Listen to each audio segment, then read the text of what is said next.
Hello Leo, it's Maggie the Irish Gypsy here to bring you your October 2024 general reading. We are looking at the first half of October, roughly the first couple of weeks. And again, this reading is for you, the fire sign of Leo. I hope everyone's doing well. Thanks so much for being part of the great blessing and gift it is to be able to do these videos. Thank you for taking the time to watch them. So Leo, Sun, Moon, Rising, or Venus, this video is for you. If you're a cross-watcher and you're cross-watching for Leo, it is also relevant and important. If you know any of your signs or your sign placements or all of them, Sun, Moon, Rising, Venus, North Node, watch those as well for additional insight and perspective. It's a general reading, so it may resonate a little differently for everyone who watches. Take what resonates and leave the rest behind. If something really does hit home for you and you'd like to take a deeper look at it and perhaps reach out for a personal reading with me for yourself or as a gift for someone else, or you simply resonate with the reading style, if you're interested, you can email me directly at maggie1mcguire@gmail.com. You'll find that contact information by clicking the description of this video. I'd love to hear from you, and I can usually get back to you pretty quickly, same day or within 24 hours with more information. I do offer a wide variety of readings in all areas of life of different types, lengths, costs, styles, and spread. I've tried to include a little something in there for everyone, and I'm quite diligent and quite focused about timely scheduling of personal readings. So if you're interested, email me. I'd love to hear from you. Okay, Leo, let's see what the first half of October 2024 looks like for you. For those of you who like to know, I am using the Royal Deluxe Tarot and clarifying with the Gilded Tarot. Okay, Leo, we begin with the Ace of Coins or Pentacles, the Ace of Earth. A new beginning, a new opportunity coming in. It might be practical, moving, relocating, job, money to start something new, or a combination of all of those. With the Five of Cups, loss, grief, sorrow, or regret. There's a new opportunity, but there's always a but, right? There's a new opportunity,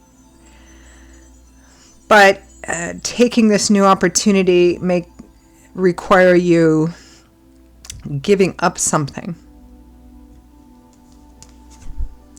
Next, we have the Five of Coins, which is a card of need. It's a card of insufficiency and lack. It can be financial and material insufficiency and lack. It can represent emotional insufficiency and lack, like feeling like you're on the outside looking in, or feeling kind of not good enough, or feeling like you've been shunned in some way.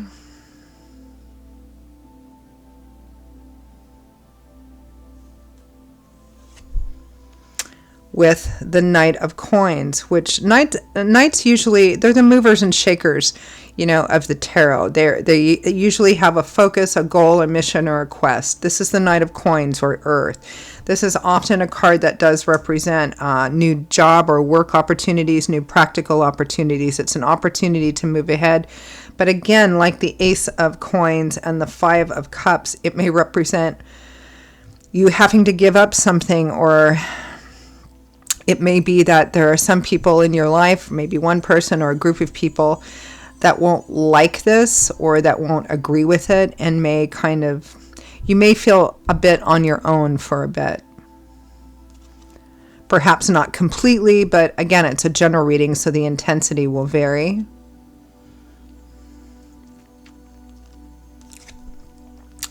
Next, we have the Five of Swords, a difficult victory. And so the accompanying underlying question with the Five of Swords is something worth the cost? Will the end justify the means? Again, it's kind of all about sacrifice here.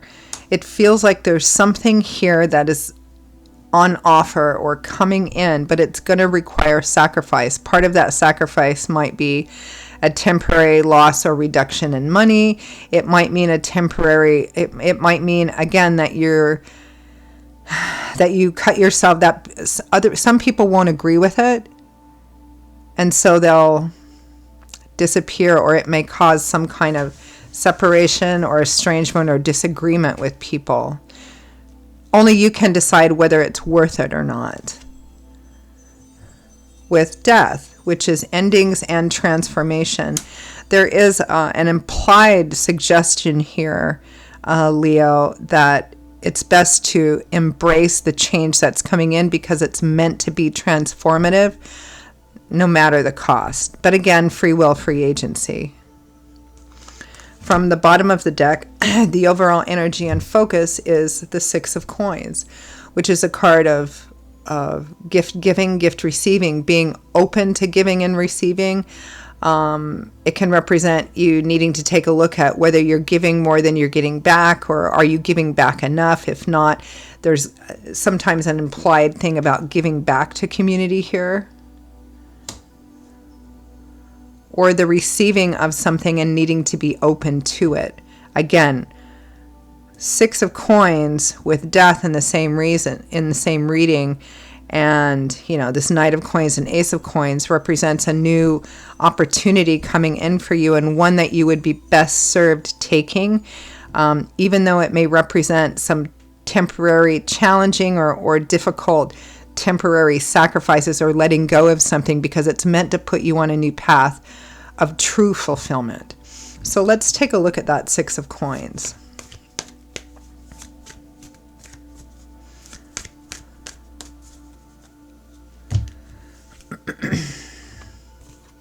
Wheel of Fortune, divine timing and orchestration, God, spirit, angels, and guides at work here. So it's definitely,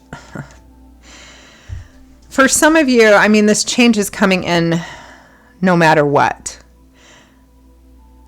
It's best if you embrace it because, with cards like death and the Tower and, major change, maybe sometimes the change comes in and you have no choice over it, right? Except how you react to it. And the key to situations like that are cards like death and the Tower and, major arcana cards that represent significant change that is coming in and you have no control over the change itself coming in, is to embrace it and not fight it, right? To go with it because it's meant to put you on a different path.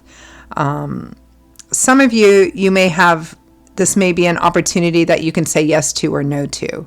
There's still a strong implication of saying yes because it's divinely timed change.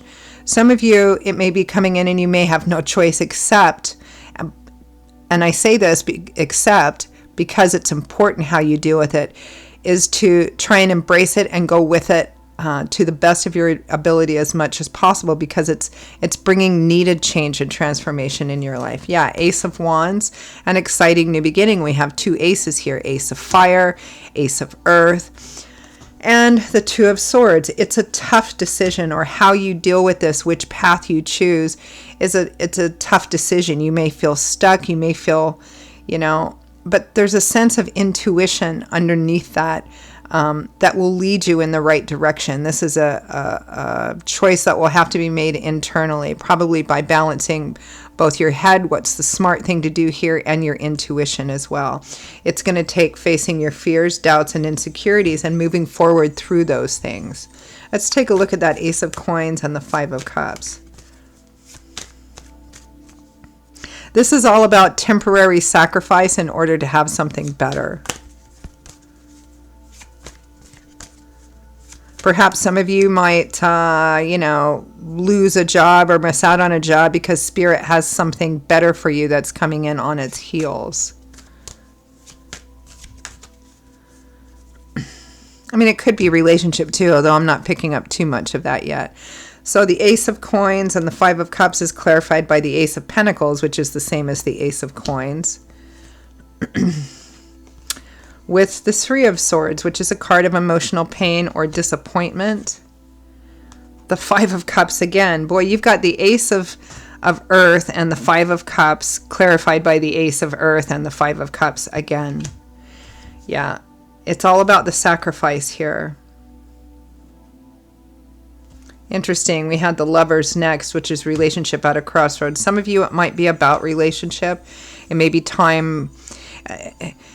It can be about the relationship itself, Like, do we stay together? Do we move apart? It can be about another area of life, like financial and material consideration, but it nonetheless has a significant impact. The choices and decision have an impact on relationship. It may be on a new practical path. They don't support you, and so your paths go a different way.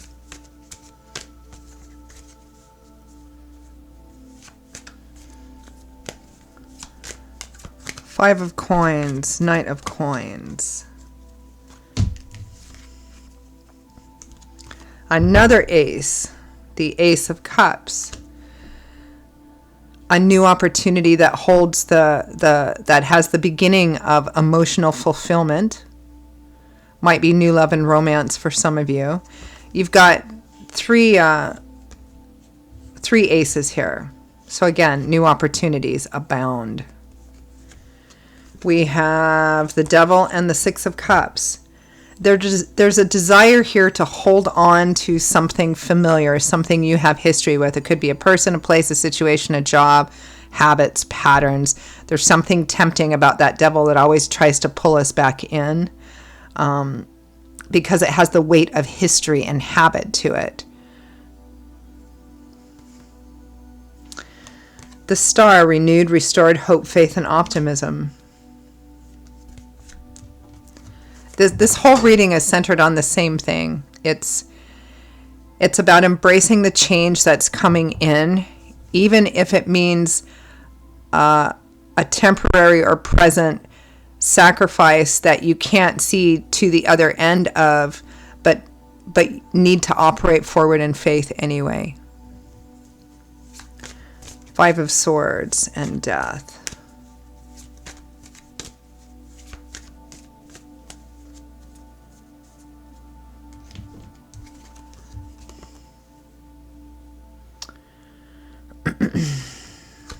The World, the last major arcana card in the tarot, representing the end of what has been probably a pretty significant and important phase in your life. But the World is the last major arcana card in the tarot. The first is the Fool. All the cards in between represent, a phase of your life that you go through that's significant, but has to come to an end so that you can graduate and move on to something new, right? We go through many of these in our life. So the World represents sort of coming to the end of something so that you can begin something new. The Six of Pentacles, being open to embracing that, or at least accepting it.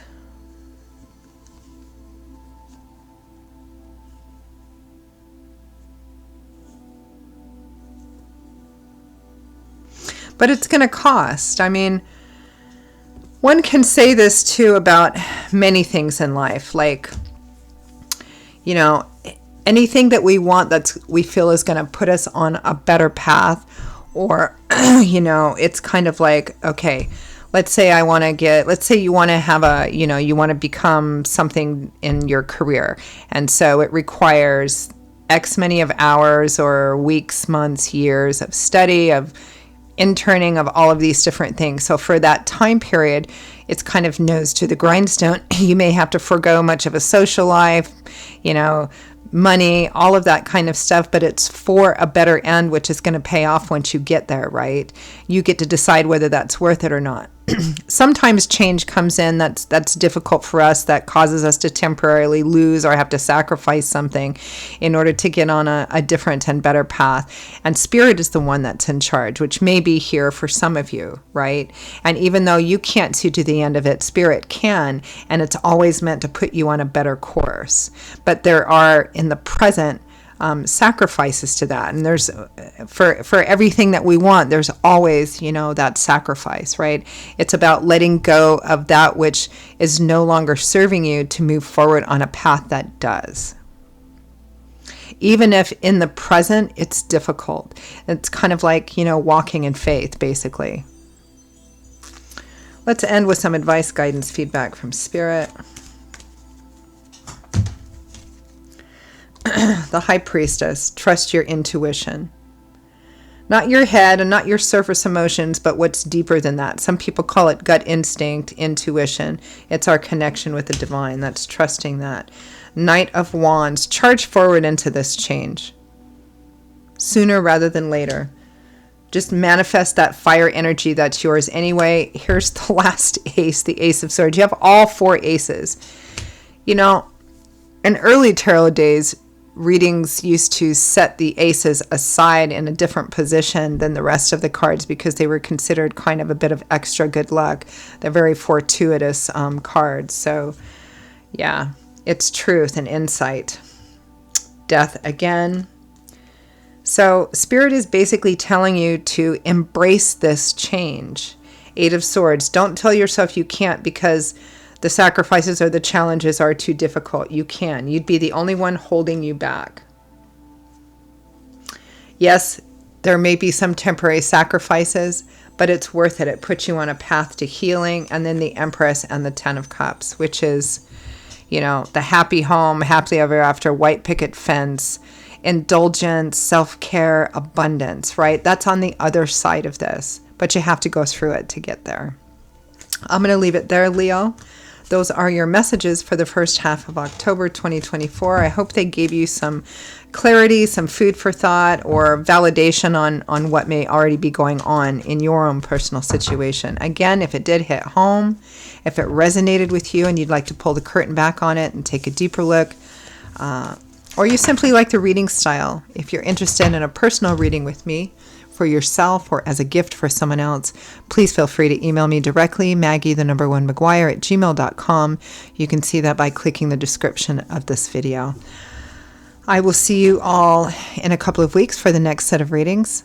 Until then, be well, be happy, stay safe, and I hope to see you back here again soon, and I hope to hear from some of you as well. Take care. Bye-bye.